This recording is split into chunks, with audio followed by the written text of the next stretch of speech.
All right, guys, welcome back. I want to thank Cody again. We're going to bring on our next guest here. Jeremy, you want to introduce our next guest? Yeah, so want to thank Brandon a whole lot.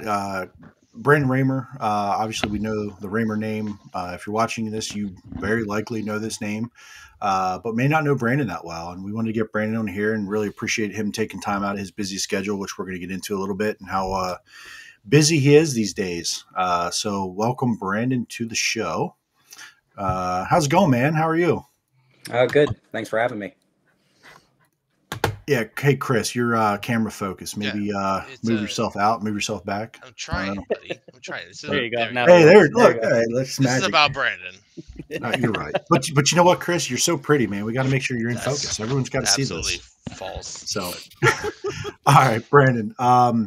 So a lot of people probably know the Rahmer name. Okay, that's not much of a secret, but I can tell you as maybe a 410 snob, sprint car snob, I don't, maybe if there's a lot of people like me, they may not know your whole history, your racing career and history. And I think I know a little bit, but I think I might not even know the beginning. So can you go back a little bit and tell us a little bit about your racing career, when you got started?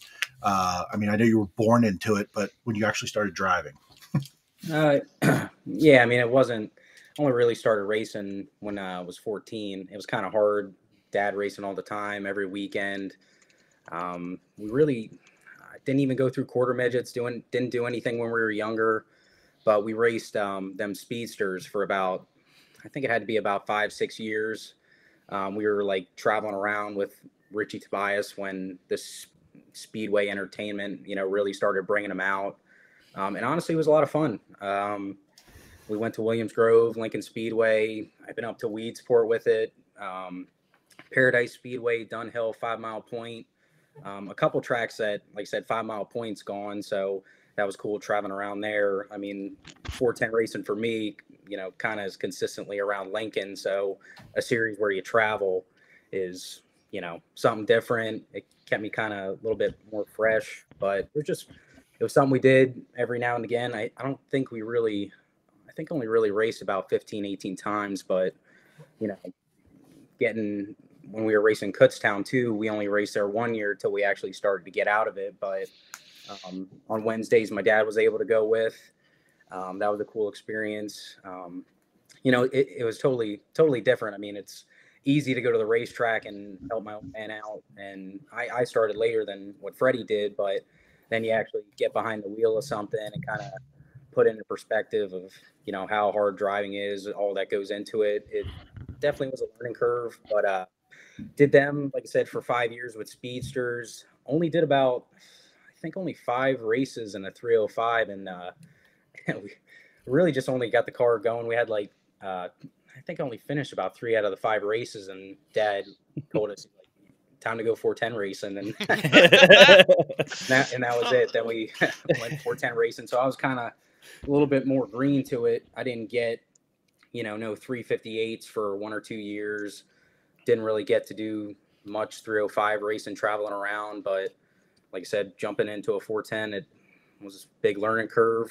And I'm obviously still learning. But, it's like I said, I wouldn't want to do it any other way, but it's just the way how things worked out too.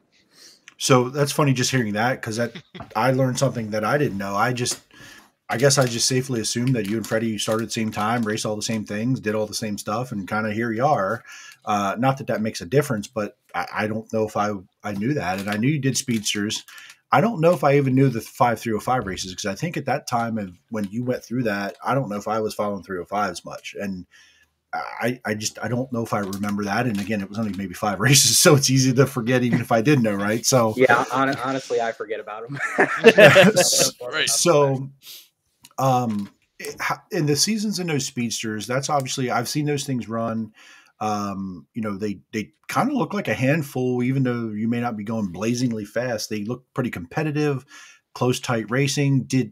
What did you take the most from those cars that you could take anywhere into a 410? To me, from an outsider, as a big dumb fan, I would say nothing, because there's not a lot of similarities there. But what did you take from that, if anything?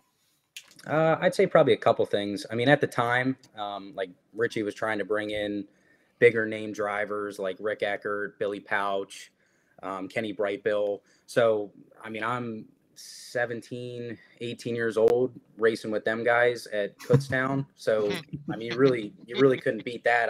That's like going to the Chili Bowl and racing against them guys. But like I said, I couldn't do that on a week in, week out deal.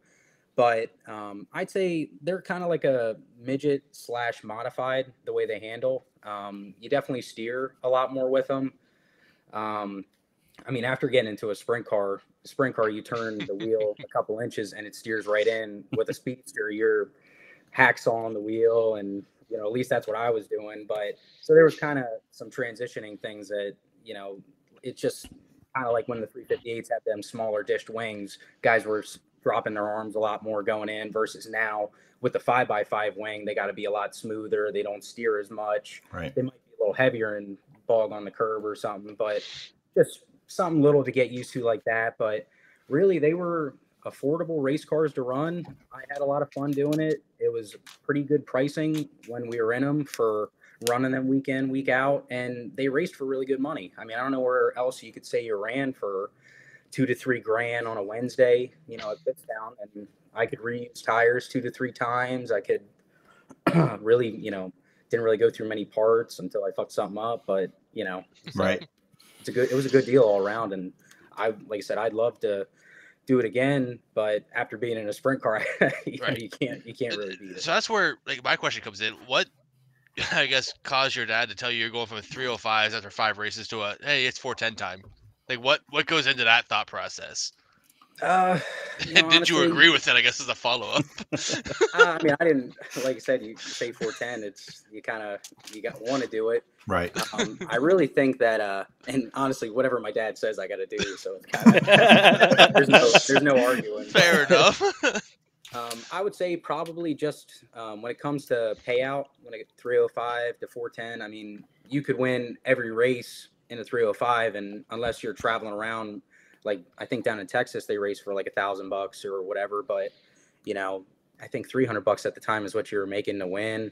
So you go starting pay for a 410 race where you make $300 to $400 and start to learn the cars more and the horsepower and how they handle, or just stay in 305s and kind of it would have been, like I said, that's just what we were kind of my dad wanted to do. We had to help during the time with sponsors and everything, and we got two or three 12 heads and stuff that we ran for the first 2-3 years. So those motors held together pretty well from Don Ott.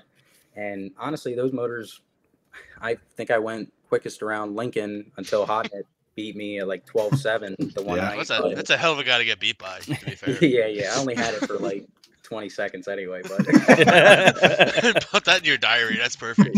Yeah. So when you first you do the speedsters and you kind of learn how to race a little bit, right? You watch Dad growing up your whole life, and you've been at the racetrack, you get it. But once you get behind the wheel, you start to learn, right? You really start to go, okay, this is hard. How to set up a pass or some of the racecraft stuff. But when you got into 410 for the first time, and did it feel like it was 9,000 miles per hour? Like, was it overwhelming? Yeah, I mean, like I said, obviously nerves get the better of you. I mean, obviously just kind of remembering to breathe and, getting used to the size of the car was probably the biggest issue that I had. But, like Freddie, having him and me, because we started at the same time with 410s, he had more 305 experience, but that was only about 20 something shows. And, everything when it comes to driving a 410, like you said, it's the quickest thing on dirt. So I don't know how you can't struggle or get nervous trying to get into it. But yeah. If you're going to do it, I think having Fred Rahmer and Moon Byers at the time to help out with the cars and have a good setup, to start was about 80-90% of it, besides me just actually getting on the gas. You named off two guys that are I want them in my corner if I were starting out. Yeah, for sure. Oh yeah. I mean, if you think about it too, like most of the time your average 410 team, especially if somebody's like starting out, it takes about 5 to 7 years if they absolutely don't know what the hell they're doing. But if you got somebody in your corner that helps with car, knows what to do, sees you as a driver and can take it and know what they need to do for the next time you go out, makes things a hell of a lot easier. And for me, a lot of it, which I think what separated me and Freddie at the time, is my brother, he could set my dad's car up when he was 10 years old. So, you know, you could tell for him, or even just knowing, you know, like, it's impressive. Like Freddie, he could go tell you, like, we went up to Utica Rome for an all-star race with my dad, and he could tell you what he had in that day. Uh-oh. We'll wait for him to come back, because that was that was about to be a really good story right there. Here he comes. He's back. He's back. All right. We need to pick that back up. Yeah, my bad. What I was saying is, though, like, Freddie could tell you exactly what that car had that day. And just kind of a little bit more knowledge and stuff when it came to, you know, where to be on the racetrack, what to look for, the kind of stuff that changed throughout the last couple of years that he's tried with my dad, that he transitioned into his own deal with racing for Rich Eichelberger, or just the last couple of years of him driving. So I kind of had, like I said, like, it's one thing to take, you know, somebody could tell you something, but until you actually go out on the track and do it is two different things. You know, for me, it was kind of like being a novice. Like in speedsters, I was kind of more, I'm just going to drive the thing and I'll figure out the rest later. But when it comes to 410s, anything you do affects the car, and it could either make you terrible or it can make you exceptionally good. But, you know, or just even knowing what to feel when you make a change is something that I've gotten better in the last couple of years here. But if I think I knew a couple years when I first started what to expect, and maybe that's either from running more or just paying a little bit more attention, and instead of playing football in the infield at Williams Grove. The irony of that sentiment right there. Yeah, I mentioned that earlier today. As like, I remember growing up. So Williams Grove infield. I don't even know if it was you were there or not. I know Freddie for sure. We're playing football in the infield growing up. I was like, I'm going to see if Brandon knows anything about football in the infield. But here we are. He played too much football. He played too much football. That's what it is. Yeah, exactly. It could have been a bit longer. So you talked a little bit about, you know, Freddie and his ability to remember some of these things, and, you know, and how hands-on he was or was to maybe get. Did that speed up his learning curve both off the track and on the track, you think, in a 410? Like, where, you know, obviously, so, like, again, this is just going to put, I think everyone's going to compare you to, right? Like, I think it's easy for everybody, that any fan anywhere, to compare you guys side by side. And if we look at it, Freddie's had some success. He's had a lot of wins, and he, you know, he runs up front a lot, right? And you're still in that learning curve you talked about a little bit. Where do you think you fall in that category, where you guys are two of triplets, right? Triplets, yeah. I have a sister as well, the same age. Okay, so were you just not around as much? Did you have other interests elsewhere? Did not want to go? Weren't there? You know, to me, I would just think you're just side by side with Freddie and doing everything Freddie's doing, right? And it doesn't sound that way. What's that dynamic a little bit about that? You talked about the learning curve, and Freddie obviously had the 305 run racing. To today, where you're just like, hey, I'm still learning, I'm still picking this up, which you should be. It's not like you've been doing this 25 years driving.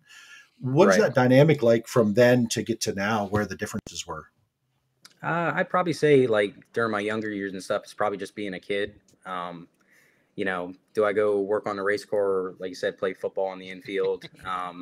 You know, looking back, obviously, I would love to change it. I mean, I think started helping my dad when I was around, probably around 14, 15. So I still had pretty good many years till he, you know, decided to hang up his helmet. But really, like you said, just all that stuff and all that knowledge Freddie took, I think, is a huge advantage. But, you know, it's just two different lengths for where Freddie's at versus me. But I think him racing a little bit more. But if I paid attention a lot more too, I think that would have been the difference. Now, you know, I'm definitely a lot smarter. You know, I feel like I got a little bit more under my belt. I don't really have the highlights that I'd like to at the moment. You know, some things happen over the years. You change setups, you try different stuff. Mm-hmm. You know, I only race one night a week too. So bad habits, you know, you could work out if you're running 2 or 3 nights a week. versus one night a week, and it can transition on to the next, and you put more pressure on yourself. Just kind of stuff like that. It's not, like I said, it's just two different scenarios. We're two different people. I respect the hell out of what Freddie does. He's been a hell of a mechanic for my dad. He's been a hell of a driver the last couple of years. I'd love to be in his boat. He it's 100% deserves everything, and hopefully one day I'm there too. So. Right. I never finished my question because, like, obviously you're doing your own deal, and a couple weeks ago, Brett Strickler was here talking about how him and Jordan navigated their racing stuff, where they both had their own deal. So for you and your racing program, obviously separate from Freddie, you're working towards a lot of things, but racing wise, you're obviously trying to have a, reputable career, but it seems like you have a lot going on outside of the race car. Is that fair? Yeah, it's a little different. I mean, Freddie's been running 2 nights at the minimum for the last 4 or 5 years. I kind of, with, chop designs and everything, it's kind of been a little bit more difficult. I mean, I'd love to make racing a career, but, life gets in the way. So it's kind of right. Graphics and doing vehicle wraps. That kind of helps me pay the bills. It paid for college when I was going through that.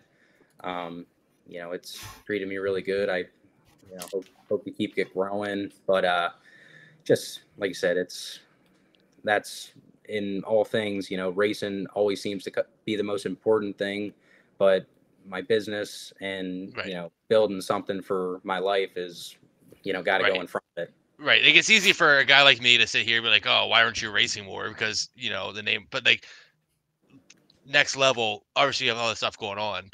It's just like recognizing that stuff's great too. Like the racing stuff matters, but you seem to have your plan figured out, and it's really equally as cool to see from a guy like me. Yeah, no, it's, to me, like I said, I like getting creative with the graphics and everything. It's pays the bills really well. I just hope, if I eventually grow it, then I could transition to racing a little bit more, having a little bit more freedom if I eventually hire somebody and, try to not take a step back, but just let the business run itself. That's probably the biggest issue I got going on right now.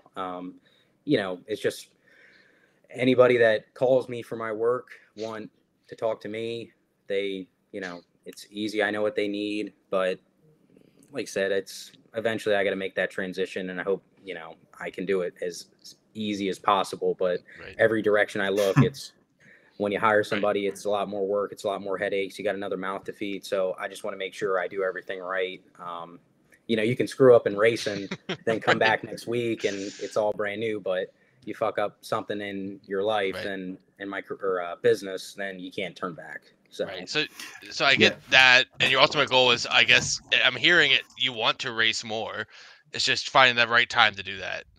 Yeah, exactly. And honestly, like with my dad and stuff, like I said, he did well for himself in racing, and we obviously had really good sponsors at the time when both me and Freddie were running for him, but it wasn't going to be 2-3 nights of racing for both me and Freddie. So, right. If, like I said, Freddie, he was always devoted to racing a lot more than me. So one night a week is better than 0 nights a week when it comes to racing. So, that's kind of what we had to do at the time. This year, actually, we got pretty good sponsorship with Daikin and HVAC distributors. So I think we're going to be racing a lot more, probably about, I'm hoping 10 to 15 times at Williams Grove. We'll run full time at Lincoln and go away when we need to, that we might transition to places like Lernerville or just anywhere that kind of seems to be a good opportunity for our car to take in some money and just kind of change things up a little bit for our team. But, trying, like I said, this year seems to be in a good direction for me to change things up, get out of my just going to Lincoln deal. So, we'll see how it goes and hopefully get to drive more, for this year anyway. This is your first year in the Travis Esh 5E, am I correct? Second year. Second year? Okay. So how was that transition going from the family car to that? Like I said, it was a little rough this year. Towards halfway through the year, we started to kind of click a lot better. Travis and John, Todd and me, just everybody had their own opinions and stuff at first. And it kind of, got to be, oh, well, I heard this works. Well, this guy said this. And honestly, And my dad made a really good point. He talked to Bobby Allen a couple months ago, or probably a year ago, and said that instead of everybody focusing on, what other people are doing, it's better to just focus on your program and perfect that. So that's kind of what we were doing later in the year. And it seemed to help. We were changing shocks, we were changing bars all the time, and it just wasn't, I couldn't feel the car, and it just really wasn't working out in the year. We had one good finish in the beginning, and then we kind of plateaued and came back a little bit at the end of the year. We started showing speed with the car, but I think all the stuff that we went through this year should be a lot easier transition. Them guys know what I kind of need as a driver. They kind of got in their heads, as the night goes on. Like, my biggest thing this year was probably just how we transition through the night. I know where to be in the beginning of the night. I know where to be at the end of the night. Everything in between was under debate. Like, For sure. It was easier just following off of what Freddie did for his car than transition over to my car. But when kind of trying to take the reins and learn how to do everything yourself and what is beneficial for the car during the night is, we definitely got 100% better. But, I'm hoping start of this year and stuff will be a little bit quicker out the gate, and that'll lead to, a lot better finishes and stuff. But, like I said, it's just a learning curve. Like I said, transition away from my dad and my brother helping me out and everything was definitely. Have a little bit of technical issues Well, we here. got Jay-Z back, but yeah, we got Jay-Z back. I know we lost Brandon. Brandon's back. Hold on. Is it me dropping or what is yeah, it? I think it's you dropping. I can't tell. All good. Yeah. But yeah, I was just gonna say, like I said, it was just a big transition and stuff, getting away from my brother and my dad's stuff, and just kind of me and Travis focusing on what's beneficial for us, because my setup that might work for me might be totally different than what Freddie likes. So trying to figure that out and do what's best for our team is what we kind of had to figure out for ourselves. And like I said, I wish we would have caught on a little bit quicker, but I think, moving forward with this year and stuff, we should be in a lot better headspace, should be in a lot better, got our notebook filled in. So should be a good deal. Go ahead, Jay-Z. I know you've been chomping a bit. No, it's fine. It was just kind of just building on some of those questions. So got to know you guys and the team a little bit this past year, and there's some good nights and some struggle nights. And, the things you learned before you got with Travis and the team, things you had success with previously just not worked. Are you different chassis engine combo, shock combo? Was it kind of just relearning from scratch a little bit? I'd say probably like Travis had a shock package that he wanted to try. We switched to Triple X in the beginning of the year. This year we're switching to Maxims because Travis always had success with Maxim cars. But really, like I said, we were kind of throwing darts at a board trying to figure out, my dad had a certain shock package. We got off of that. But, it was kind of a little bit of everything. Just kind of another thing too, just trying to figure out what needed to do throughout the night. Just a bunch of stuff. So I really couldn't pinpoint one or the other, but just everything needed to started to work as one thing. And, like I can't say nothing bad about Triple X cars. I can't say nothing about Maxim cars, but if Travis wants Maxim cars, that's what we're going to get. And I'll believe him because he had success with it. So that's what we're going to do. It seems like it's a fine line between getting it right and getting it wrong with these cars. They seem so simple, yet they're obviously pretty complicated, right? And it's like when you hit on something, you're like, got it. Or when you're off, it feels like it could be one of, it feels like then the cars are super complicated and could have 50,000 things that you could change or want to adapt on. I mean, does it feel like that sites where you're just struggling and you just don't know what direction to kind of go between the multiple smart people involved, that it's just difficult to say, hey, this is the one thing we're missing. Is that fair to say, or is it more complicated than that? Honestly, like you said, you could throw everything at the car and stuff. The more basic we kept the overall what we were doing with it, the easier things were. I mean, like I said, I have a lot of laps at Lincoln but we went to the Grove, and I was buried way left. I couldn't really steer with the right front into the corner. And we only raced there about 5 or 6 times, but by the 5th or 6th time, I could finally feel the car. I could feel the car transition over to the right rear. Like I said, I got to feel the right rear in order to feel stuck or have any drive. But, it's just, like I said, we kept it basic. We kept it simple. I could change every little thing. I could have a 31-inch bar. I could change freaking all the bars around the car. I could change shocks. Shocks, though, to me, like if I could feel a difference, I could feel a difference in the shocks. Like we tried twin tube shocks and we went back to gas shocks. But, like I said, twin tube for me, didn't really feel right. So we switched back because I've been running gas shocks since I started with 410. So it's kind of, that's kind of my comfort zone. Be just like anybody else, whatever you start with, you get comfortable with. But yeah, I mean, really, it's just keeping things basic. Honestly, like we went to Grandview and we were pretty good there. We only raced there once. Had a really good race with Brent Marks in our heat race. And honestly, it was a fun night just because everybody went in there with a clean conscience and, there was no expectations and we kept it basic and things went pretty well. So.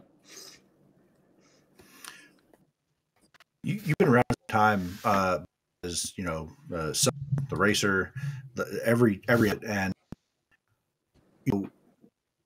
what the mental side of this, like in times where you're just like I don't want to do this anymore. There have been times where you're like, man, I don't care how bad this is, I'm going to do this forever.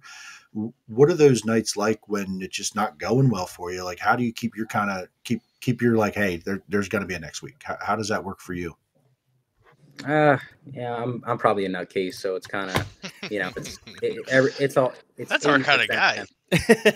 It's if you believe in the car, you could do anything with it.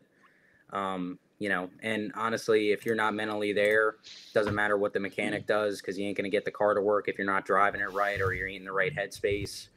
But no, it's like I said, it's crazy. I mean, you know how it goes. It's 1 year a guy's on fire, the next year he comes back and he can't do anything right. So that's kind of what keeps racing exciting. It's crazy to think how some guys you don't think are going to be really good racers, and they come back next year, they lose a little bit of weight, they get themselves in the right headspace, and you can't beat them. It doesn't make a whole lot of sense. You don't know what the hell they did, but it's just totally different,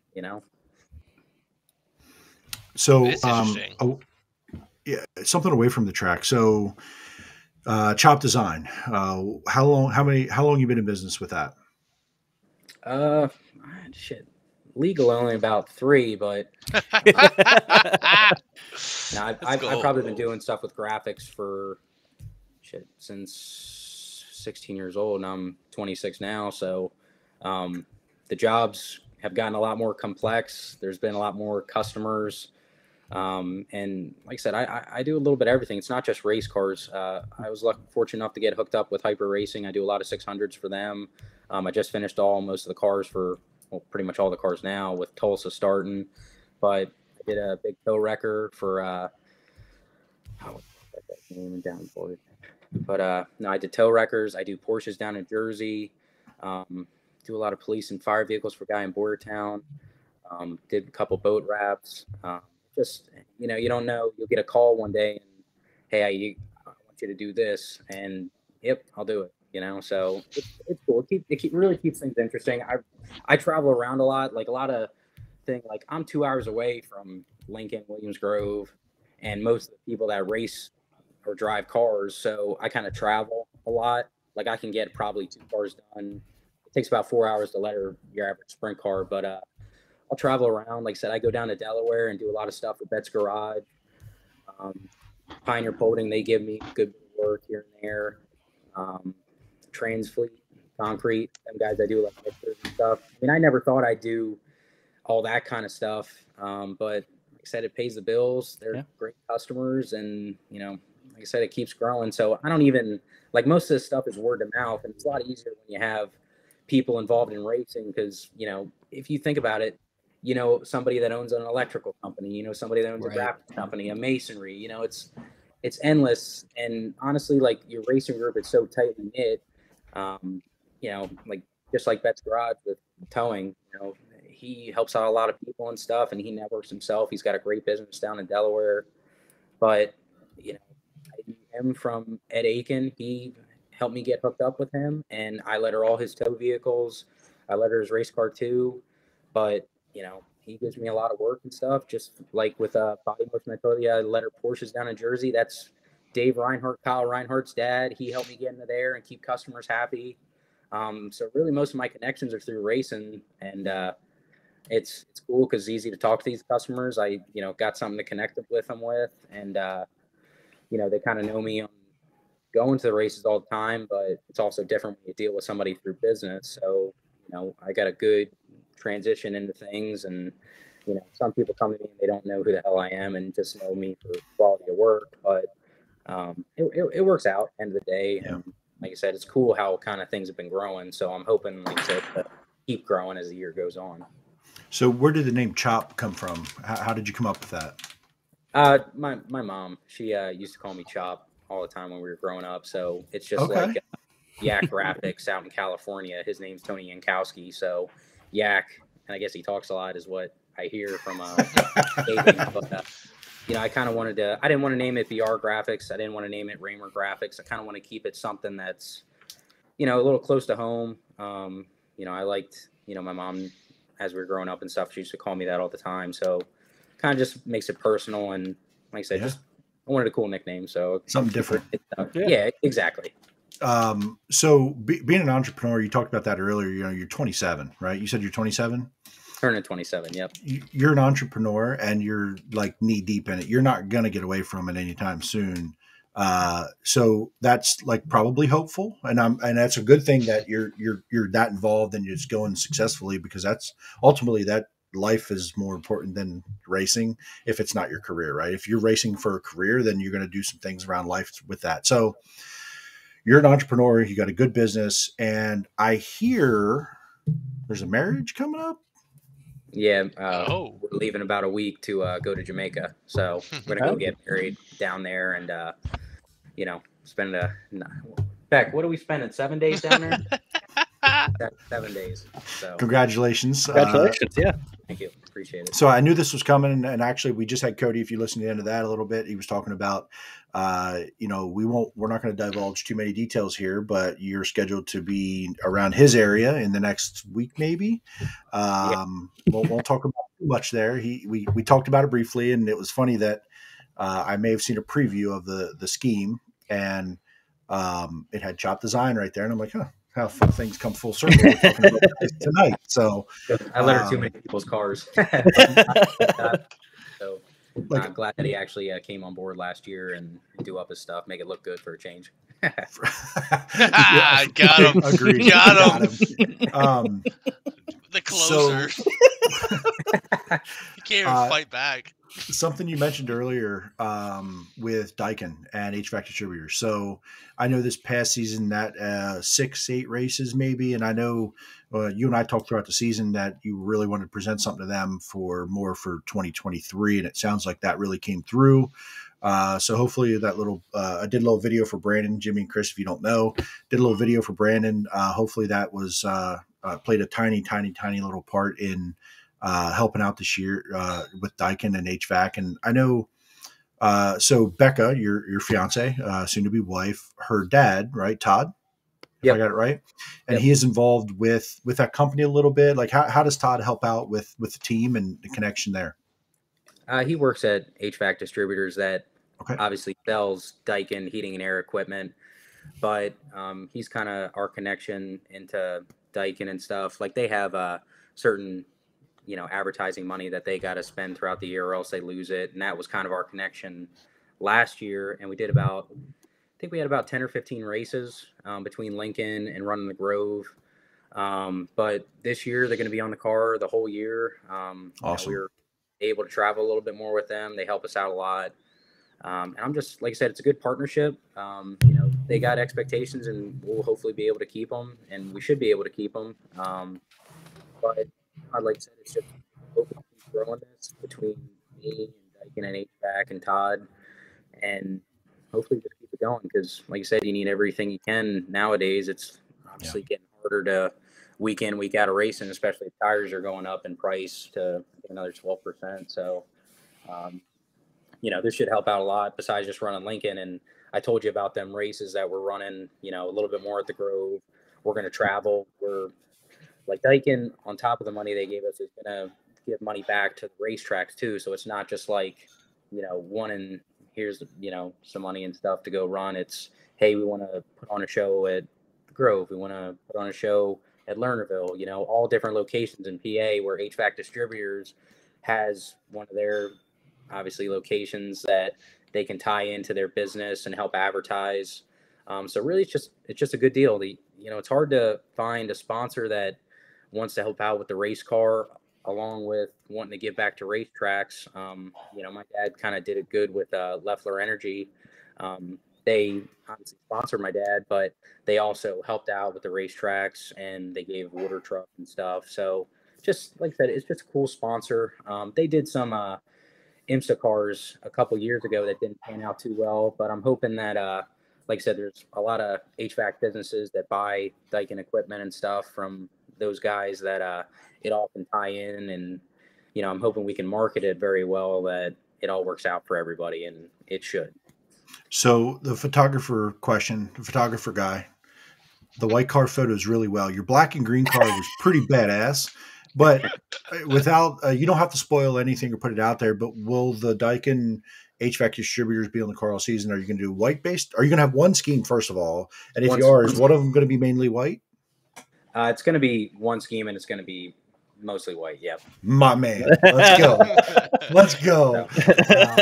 Listen, the black car photoed really well because of the green and the blue. Like I have a lot of really good pictures of that black and green and car, but that white car, man, it just pops. So earlier you talked about the Williams Grove and the left rear drive and all the being left. There was a night at the Grove. It had to be one of the first 3 races of the season you were there, and watch you go down the front stretch. And that thing, I'm telling you, it had to be 2 feet off the ground, the right front, it looked like. And I tried to get a good picture of the damn thing, and it was too dusty. None of them came out right. I even took a picture, and I saved it because it's a crappy picture, but I saved it as one of those I wish I would have gotten kind of pictures. That thing was just like, I don't even know how you could see out the front of it. You had to be looking at the sky. Is that like, you probably weren't, but is that unsettling knowing like, hey, this thing has to land and I got to turn? Is that unsettling a little bit? I mean, honestly, to go into the turn and stuff, kind of the way we used to set up the cars, the right front used to push off the ground all the time, and then it would smack down going in the turn. Then you had to re-steer. But I mean, mostly it's just like I said, if you're too far left, you're not really steering that well going in the turn. Like every time I feel like I'm fast, I steer in with the right front and I can enter on the gas with it. And you're not cheating it or nothing like that. But yeah, I mean, it's not fast anymore. Like, what do you think's better, 4 tires on the ground or 3? So definitely have more control when it comes to 4. But I don't know what we had in it for the first 4 races. But like I said, towards the end and stuff, it was definitely a lot better. I love racing Williams Grove. It's a technical racetrack. I always felt like I kind of ran better there when I did go. But you got a little bit more time to think down the straightaway. And when the track's right, I don't care what anybody says. I think it put on the great racing. It's just a matter of widening out through the night to make it that way, Yeah. But I mean, most of the time now, it doesn't matter whether you go to Williams Grove or Lincoln or Babs. It just feels like the dirt has changed, and I'm sure the tires changing has a way of doing it too and plays a factor. But it just doesn't widen out like it used to. It stays grittier. Until 10, 15 laps to go, that's when you can feel, and I'm being generous with 10 or 15 laps, that's when you can finally feel that you can race and actually pass people. But it's just, it's just the way, what you got to get used to. That's the way the PA tracks are now. Grandview, their racetrack seems to always be fairly consistent, and their racetrack was a little bit more grittier this year, but we were only there once till the top went away, and then it was kind of just mostly around the bottom. But I don't know. It's just different deals now. I can't get the car to go when the track's really dirty and it's got all that loose, crumbly stuff around. You know, it's not stuff to me. It doesn't feel comfortable. I'm sure that's what half the guys in Ohio got to deal with. They don't build up no heat in their tires or anything, and I'm sure they got more wheel spin than us. But when the track's clean, it's easy to get the car set up and get it to stick and up on the right rear and go. But just different deal. So at the end of the season, you took a pretty hard tumble. Was it might have the last race or second to last race? You took a pretty hard tumble. You pretty good in that one. I saw you walked away, but were you banged up at all in that one? Yeah, a little bit. I got enough, cushion and stuff. You know, I absorbed the impact, but I smacked the right rear. I got a little too high. The curb in 3 and 4 was a little too high, and I either misjudged or it slid a little bit in, and there was only about a foot of playroom and screwed up. But that's not the first time I screwed up on the last race of the year. I took out 2 telephone poles. I think my first or second year, and going in a 3. So something with that turns gets to me. That was a pretty bad. I was actually in 3 and 4 that night, and that was from where I was standing. You took a pretty good tumble there, and that cushion, like you said, you had about a foot left, and you used about a foot and a half of it. So yeah, exactly. You weren't alone though. It looked sketchy to me. Like the whole second half of that feature looked sketchy through 3 and 4. A lot of guys had a lot of close calls, and it was like I like cringed a couple times, like, oh, somebody's going to get it, and you were that guy. So unfortunately, you get the medal. Yeah, you get the award that time. Yeah, listen, but it wasn't many this year. There was a lot more that ate it more often in 3 and 4 than I feel like I remember seeing in recent years. 3 and 4. So kind of leads me to this question: the Lincoln track prep. They've stopped really messing with that track a lot here the last probably 2 years. What are your thoughts on that? I feel like fans hated when they knocked the cushion down. They smoothed it out, they wanted it to be wider. I feel like it didn't leave much left for 358s. Not that that's your problem, but I feel like it's had to build a curb up here this last year and a half when they kind of stopped touching it throughout the night for the most part. What are your thoughts on that? And like, am I right? Or am I in the ballpark with saying that? Yeah, I mean, you know how hard it is. I mean, throughout the year and stuff, all the conditions change when it comes to weather, how the dirt absorbs moisture, what Fred does with the racetrack and everything obviously determines, what division is there and stuff. Like some nights, like 358s, they widen out the racetrack, but when you have legend cars there, they don't really do nothing to the racetrack. The Thunder cars, when they used to be there about 10 years ago, they would at least bring back the moisture that came up through the track. So, and, track prep and stuff, I think they used to put a lot more calcium down. They used to do stuff that would suck up and keep the moisture, and the track would stay pretty good. It actually felt like clay. But, the track to me felt racy most of the time this year. The only thing hard is, like I said, if the track to me isn't wide enough, you can't do nothing really on the bottom. Like to me, the bottom in 3 and 4 is like a death sentence, unless you're kind of driving across. Yeah. Really, and it's just like with how these guys race nowadays, it's all momentum.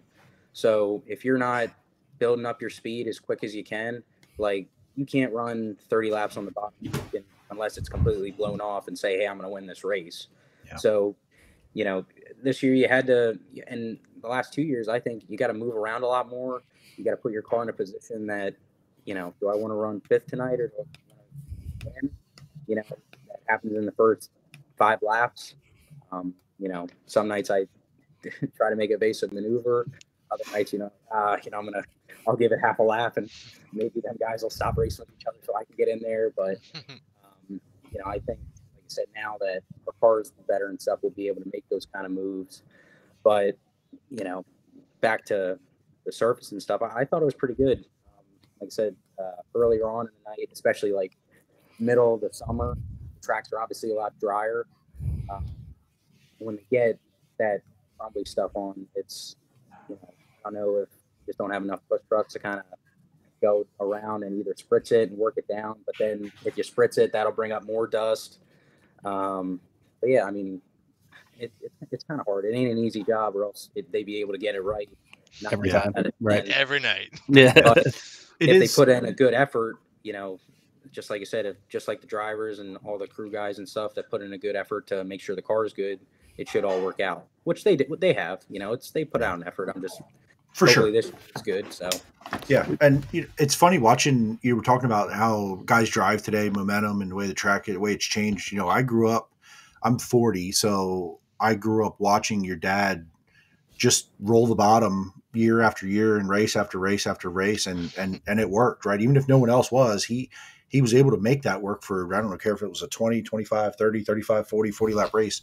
He was sort of the master at it, right? Whereas like we always talked about, Brian Monteith was the master at the wall.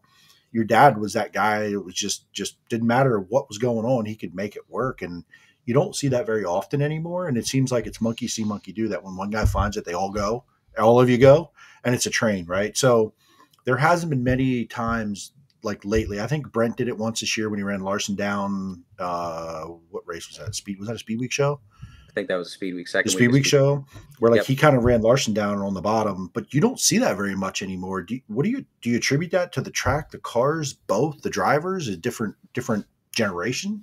What do you think causes that? Probably a little bit of both. Like you said, I mean, your driving style now has got to be go, go, go. I mean, when my dad was racing his last year, he was really good on the bottom, and he would actually float to the top and hit the curb. When he was a little younger and stuff, he'd 4 over the curb. Yeah. But I mean, like I said, the racetrack, you obviously got to be a smart driver and read the racetrack. I think Brent found the bottom with a couple laps to go and stuff and was able to chase down Larson. I mean, I honestly, like with Larson and stuff, he obviously set the bar for how hard he drives throughout the night. Yeah. So, it's like if you're running locally versus like World of Outlaw stuff where you got to be on top of the wheel all the time, you sometimes slow down.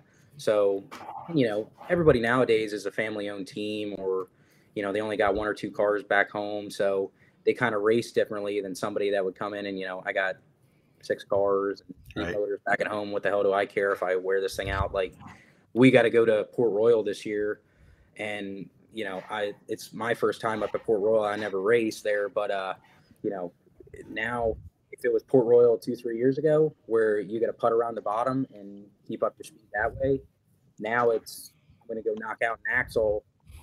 I go Right. at the wall. Right. It comes up so close, and you have no trial for error. So I'm hoping it ain't going to be like at the end of the year like it was last year, but we'll see what happens. I'm excited. Like all these new racetracks and stuff, it gives me a little bit different approach. I just, like I said, going to Lincoln for the last 3 to 4 years, kind of, you kind of get stuck in your bubble, and I need something that just kind of gets me out of that, and I can kind of improve myself. Like I said, if you're quickest when you're got a clean head and just drive the car like you should instead of overthinking, oh, well, I'm not going to stick if I run the top at Lincoln on the first lap, but you just do it when you're at somewhere else, or just don't think about it anymore, so it's completely different. I have one last question. I'll let these guys finish up, and we'll get to some thanks and kind of your 2023. What is your driving style in your mind? What kind of driver are you? What is your style? Do you think about that? Do you kind of categorize yourself at all in any of that? Probably I wouldn't compare myself to anybody. I really haven't really even thought of that. I know that, just like I said, me and Freddie are 2 different drivers. Like I said, I'm a little bit more conservative when it comes to the car, but if I wreck the thing, I'm the only one that's going to be fixing it. So that kind of got me stuck, just racing for my dad and stuff. It'd be different if you race for somebody and then, they don't care if you tear up 3 or 4 of them. But I wouldn't say anybody in comparison.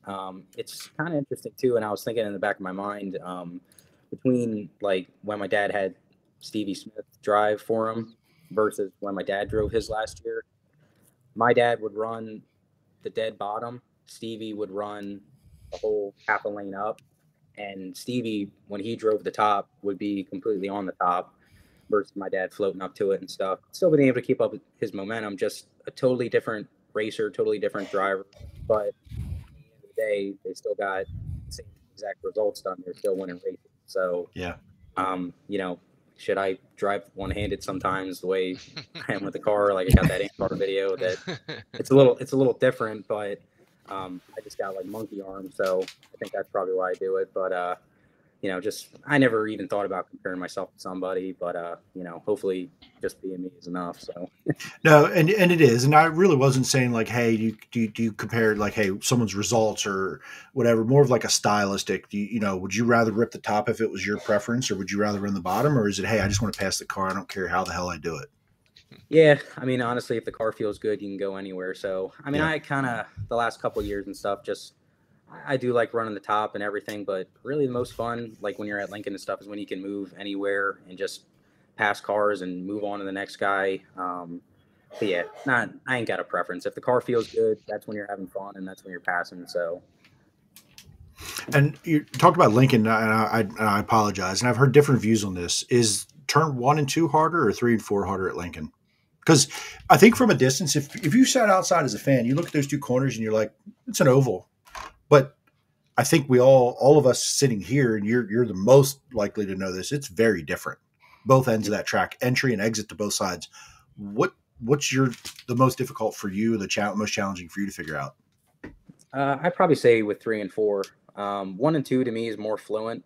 It doesn't have as much banking and stuff, but it seems a little bit wider. It's kind of, to me, kind of just like Williams Grove. 1 and 2 Williams Grove is a lot more fluent. Then you get to 3 and 4, it's a lot tighter corner.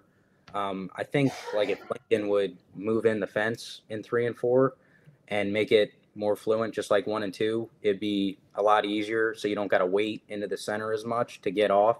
But then again, too, driving across and keeping up your speed is what you got to do different there. But it's like I said, it's just like anything. It's two different deals. It's might be at the same time, but it's two different things that you got to try to adapt to when you go there. But I've been going there forever, so it's kind of on average, how many times a year do you hit the inside wall trying to figure out 3 and 4? too many. Too many. Chris, Jimmy, I'll throw it to you guys. What do you got?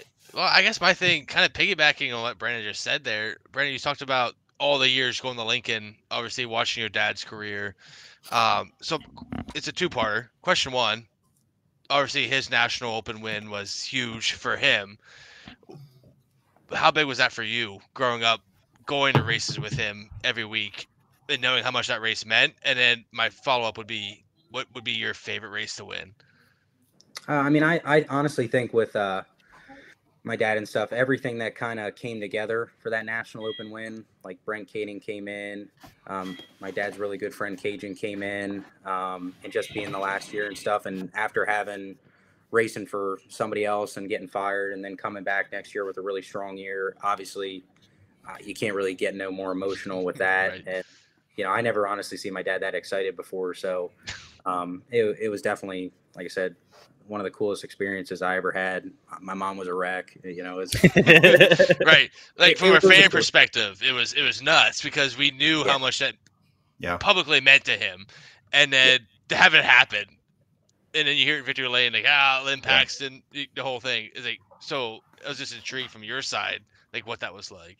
I mean, if you're writing a book, that's the way you'd write it, right? I mean, and we all got to see that, you yourself closer than all of us, but like, it was just like it's hard to explain, but yeah, I mean, it was a storybook. I mean, you can't make that up. It almost makes you, when we look at like NASCAR and professional sports and saying something's rigged and it was meant to be, that's as close as we got to it in Central PA as far as sprint cars go, right? Like it felt that way. Yeah. I mean, my dad, that was the only race my dad never won. So kind of, he checked everything off his list. But on your second question, I'd probably say I'd like the Dirt Classic and stuff since, like I said, that's the biggest race at Lincoln. And honestly, I just like the coin that Moose Blocks makes. That's the coolest trophy in the world. And, it's just like the Chili Bowl. They only make $10,000, but they get a driller. So just the sentimental value of it's the coolest thing. That's awesome. I love to hear that because That's the first guy that hasn't said the National Open, and I'm here for it. Let's go. Well, he only raced Lincoln most of the time. What do you think? Right. Well, yeah. Everyone else is like, Yeah. even Jaden Wolf is like, National Open. Like, they're classic. I love it. I'm here for it. We'll do this interview 365 days from now after you ran almost a bunch of races at Williams Grove and see if you feel the same way. Even better. See if the National Open isn't the one. When he wins the Dirt Classic, like, National Open. Yeah, I checked that off the list. That's done. Speaking of you talked about Tulsa and you talked about the Chili Bowl a little bit. Is that something you'd ever want to do? I honestly probably would rather travel with the 410 somewhere than doing the Chili Bowl. Yet, to me, it's kind of, I'm not as adaptable as most, but, I rather go somewhere. Like, we went out to Kokopah the one year, and that was a cool experience. Besides just racing, we were out in freaking Arizona, and it was a good time, but not really. That really doesn't entice me. We'll not ask about a win, but what would be a track you'd want to go to just to race at right now if you could? I'd probably say, like, what the hell would I say? I'd probably like to try Knoxville. Yeah. Knoxville would be a good choice. Volusia would be a little too fast. So I got races under my belt. It's crazy how them guys go down there for, 144 mile per hour average and then do that right at the beginning of the year. It's insane, isn't it? Like Freddie, he went out to Tulare and raced, and just seeing him race a 360 at Tulare, I'm like, now this California. I'm gonna stay home. I'll stay in the cold. Yeah, Jimmy, you talked a little bit about trying to get out for next year, obviously, and you mentioned two tracks, Grandview and Lernerville, who happen to have a high limit race. Are those two races in the cards? And I just would like to hear your perspective on what high limit can mean for sprint car racing as a whole. Grandview will definitely be on the race schedule. Lernerville, I think we're doing a speed week race there. I think that's the 3,000 to win one. But, the high limit stuff to me seems, like I said, it's all for the beneficial, of sprint car racing. I don't know the issue with the Outlaws and the high limit deal and everything is stepping on each other's toes. But, honestly, I think sprint cars, if you're a top tier team, should be able to show up wherever the hell you want to, wherever the hell the most amount of money is. Say, I get to race there and then go home. It shouldn't be, I understand the way the traveling series stuff is too, but you're going to go where the money is. So that's how it used to be. Why can't it be now? Right. Yeah, I tend to agree with you. I don't understand the limiting of it. It just sounds silly to me. But so tell us a little bit about. We've held you up long enough, by the way. Thank you for all this time. Yeah, getting to know you and your story a little bit, and we couldn't be more happy that you were willing to do this. So. Thank your sponsors, man. Shout out who helps you get up and down the road, literally this year. Who's going to help you out? Like I said, the big ones now are Daikin and HVAC's distributors. We have another one actually on the way, hopefully, that we're working on. We're going to figure out in January. Awesome. But Pioneer Pole Buildings, Livingston Lawn Care, Spectra Oils, Gene Latta, all them guys helped last year and stuff, and hopefully keep them on this board this year and keep them happy. Hopefully see how it goes, and it's all for the better. All right, great. We did get two fan questions, if we could get to them before you go. Kelly Donnelly asked earlier, hey, Brandon, who is your engine builder and what shocks do you use? We use Kistler Race Engines with Travis. He's got a good relationship with them. And we use Cage Suspension, Drew. So he helping us out this year and getting us on the right track. Is that a new partnership with KH, or did you finish the season with that? We finished the season with that, and Drew, like I said, he's real responsive, and like I said, everybody in the country seems to be running his stuff, and like I said, he's transparent with everything, and helps us out. So yeah, pretty much, he's helped us out a good bit. I feel like we talked with Troy Wagaman a few weeks ago. I don't know if you caught any of that or heard it, but he noticed we talked about that a lot, about like the middle of his season, just like, he went to the KH stuff with Drew, and it just all sort of came together for him with what they were on their track with. So, sprint car racing, I mean, you've lived it your whole life, is a lot of monkey see, monkey do. And I think KH right now is that item. The only other one I've heard of lately is Titan Wings, not to support that. I don't know anything about anything, but I feel like those are the two big ones the last maybe 6 months that I've heard of. Is there another one that you've kind of seen a trend of like, hey, they're doing it, we're all doing it? Yeah, I mean, like I said, Drew would be the only one that I probably paid attention to from Cage that, you know, hey, he's on Brent Marks' stuff. Then he's on Troy's stuff. You know, wings to me, you know, I'm on Roach wings, and his wings have always been good for the last freaking years. Yeah. But I ran Top Flight wings, which is what Titan wings were when I was with my dad. But yeah, you know how it is. It's monkey see, monkey do in racing. Everybody, for sure. Like when my dad would come out with something, and then next week, the next guy would have it that's parked right aside of us. It's like, oh man, we don't even know what it does yet, and here you are having it. You know? I'll never forget. I will never forget a story. This is years and years and years ago. Your dad won at Lincoln one night, and just that thing was ripping off the bottom. I mean, just would drive right. One of those vintage like. Just roll the bottom nice and easy, and just a rocket off the bottom, right? And he gets in victory lane and says, got this special winner's rear end in it or something, whatever. And it was like people in the stands were going, oh my God. I bet there was a whole pit road full of winner's rear ends the next week. There had to be. Like I will never forget that. Like you don't hear a ton of that in victory lane these days about it was something super unique and special. And hell, knowing your dad, it probably wasn't anything. It was probably the same shit he'd been running for 2 years, but he may have been playing mind games. I feel like that's something your dad would have done, but definitely it is right foot mind games. That stood out to me that night. And I feel like it's still that way a little bit when there's something new, fresh, and somebody wins with it. It's like, oh my God, what are we missing here? Yeah. And honestly, like now that I think about it, I'd say a lot of people have been switching to Maxims that I've been paying attention to. Like we've had we're still waiting on cars and stuff.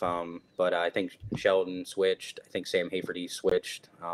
That'd be another good, you know, choice of what the hell's popular nowadays. But as far as I'm seeing, so interesting. Right. And Jimmy, the second question you had there. We had one from Brad, and this was going back to talk about track prep earlier. Do you think tracks were keeping it wetter intentionally to use less tire due to the shortages? Other than Ohio. Yeah, Ohio.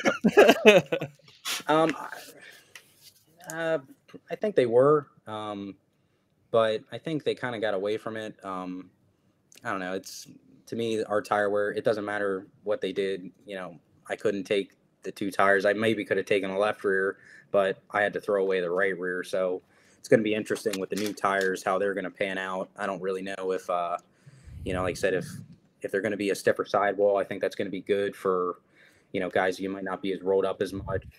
It's nice that they're going to be interchangeable so you can flip them back and forth. But to me, it's if guys are going to sipe it and they're going to groove it to try to get that tire to work quicker, it's going to be the $400 now that instead of I mean, I wouldn't bitch about when the tires were $236 anymore, you know, and I thought that was expensive during the time, but it's just, you know, I don't know how it's going to pan out. I don't know how they're going to do it with the supply we still have left over versus when they're going to do the new supply versus when the Outlaws do their first swing around. That's what you're stuck on, but then you don't got no input on how the tires work, and then you're racing with the Outlaws. Like, there's a lot of questions, and I'm sure they'll come out with some answers, but for right now, it's not, you know, I don't know. It's like we just figured out how to do some stuff with our car to get it to work with these tires, and then they come out, and now it's a whole new thing, which is great because it's going to switch some guys up. It's going to help some, hurt others, and honestly, I hope it benefits the sport. If they say you can reuse tires twice a night, I'm all for it, but you just don't know. So don't know. What are your thoughts on the fire suppression system, and are you prepared to run it for day one, or is this something you're going to put in for outlaw stuff? Like I said, you never want to cheap out on safety. You know, I think it's a good thing. I don't know how, like I said, it's hard with sprint car racing. It's just like when they put in all these new safety bars, you can't really test anything until something bad happens. Right. I'm really not going to be putting it in until the Outlaws come in. I'm going to try to keep the car as light as possible. I mean, I'm down 25 pounds. Good for you. Off season, so I'm trying to keep the car light, but you know, it'll be in there for the Outlaws and the bigger events that require it. Let's be honest, you lost the pounds for the wedding and the photos for that, didn't you? It was just for get the tux to fit a little better. I'll say that now just because Beck is listening. It was for the racing. Hey man, appreciate you so much. Thanks for taking the time with us. Can't can't wait to see you in Victory Lane, man. You know, you're due, and I think you guys are going to figure this out. I know that's a good team you got behind you, and you know, I think there's definitely good days ahead this year. I think you pick a win off at Williams Grove. That's my prediction. You're going to pick a win off at Williams Grove this year. Here for it. And Chris's favorite track, I did that for him. Yeah, also, I'm there every single night, so I will burn down Victory Lane, and I will see you there. Yeah, awesome. I'm hoping that too. That's like I said, I got a couple seconds at the Grove, but I haven't won there yet, so that one would probably be top of the list for me. So I appreciate that. Guy. Well, awesome. Hey, happy holidays, happy New Year. Enjoy the wedding. Get some time away from everything. Enjoy that weather while we're up here freezing our ass off. Thank you so much for joining us. We'll be thinking of you. No problem, guys. Thanks for having me on, buddy. Take care, Brandon. Thank you, Brandon. Thank you, Cody, as well. I want to thank everybody here. Thank you, Brad and Kelly who chimed in with some questions, and all you guys who have been chiming in with comments. Really appreciate everybody watching us live. If you're not watching us live and you're listening to us later, make sure you give us a like. Please subscribe. Please share. You know, we're trying to grow this thing a little bit, and we're working pretty hard at it. So we want to appreciate everything that everybody does to help us out. And we hope you guys are enjoying the show. So Facebook, YouTube, Instagram, Facebook, all of it. Just go find us. A few extra minutes tonight. You know, probably asked Brandon 63,000 questions there, but super insightful. You know, he's a young guy doing a lot of stuff, and you know, he's been around racing his whole life. But you know, we're a racing podcast, but his life is a lot about racing and non-racing, which is listen, and everybody we've had on here has a job. We haven't had any career racers on here yet. But you know, for a guy who grew up literally in the middle of lived and breathed racing, you know, you can tell that he tries to balance that. And that's really respectable, because it would just be easy to just be racing. Right. And what he does. So super cool. You know, looking forward to Cody. I think, you know, I talked about Cody there and his consistency this past year. And I think Cody wins 6 races this year somewhere, whether it's Williams Grove or Lincoln. I think he's going to win 6 races if the equipment stays together. He could have won 5. He could have won 5 this past year. Yeah. You know, they're just, and that's how hard it is in Central PA to win races. And, you know, you look at the year Cam Smith had, he did win 6 races at Lincoln. Right. Like, that's incredible. Like, think about that. And to win it in that division, things go right, pass the right cars, made the right decisions, the heat races, the draws, the everything. Cody has that ability to do that, and he has the equipment and he has the program. I think Cody's going to win multiple races this year, and it could be at both tracks, more than 2 tracks. You know, I don't know if going to race maybe enough outside of Williams Grove and Lincoln to do it in 358, because you never know with weather and how that goes. But you know, I think both of these guys, 2023 could be quite the season for both of them. And it was pretty awesome to see Brandon with the sponsorship and being able to expand a little bit this year. Man, that's good news. Yeah. It's exciting. I'm excited to see both of them, because as a guy who came into this, didn't know much about either one other than what I saw last year. I'm excited for Cody getting a good shot to have a full season plus the 410 races. And Brandon, he understands how to drive. He's won 3 races. He knows. Now he's got a chance to go out and do it. And that's awesome to see. Like, even clearing his mind about just racing somewhere else. I think that's right. That awesome. Alone is just going to be a mental boost. It sounds like, just to roll into the track, unload at something different, and not have any preconceived notions of the week before, the race before, the whatever before, and just go. Like he talked about, was at the Grandview race where he just rolled out a trailer and went and battled Brent for the heat, right? Like, just drive. And that I can understand that, you know, a little bit of, like, you know, doing the same thing, expecting different results is the definition of insanity, right? So I would imagine, like he said, staying in that bubble at Lincoln sometimes can just get like, okay, I got to do something different. So that's pretty cool. But my hot take is Cody Hartlob, Jeff Gordon fan. So creeping up the list. That's it. That's what he got out of this. I mean, come on. I just had to put that back out there. Any future drivers that are looking to come on, if you want your way to Chris Lynn's heart, just say that you like Jeff Gordon. Oh, there you go. God, it's JG. disturbing. Dakota thought it was for Jordan Givler. Jordan Givler's up there, but JG. Oh my God. JG wouldn't run his colors. Never with JG. No, he wouldn't. Well, The real JG does. Mint. Rainbow only. Effing mint. Effing mint. All right. Keep an eye on socials for the next episode. Yes. We're gonna have some cool stuff coming. We're not sure. Just keep an eye on socials. That's all I can say. We have some Definitely things lined Thursday. Come back Thursday. We should have next week's guest lined up and released then. Correct? Well, I mean, it's definitely you have correct. to I just said wait it. and see. I guess. You have to wait and see. Oh, I just said it. So I do Thanks want everybody to. tuning in. This is our last show of 2022. We'll see you all in 2023. Thanks for checking us out. Have a good night. Thanks, guys.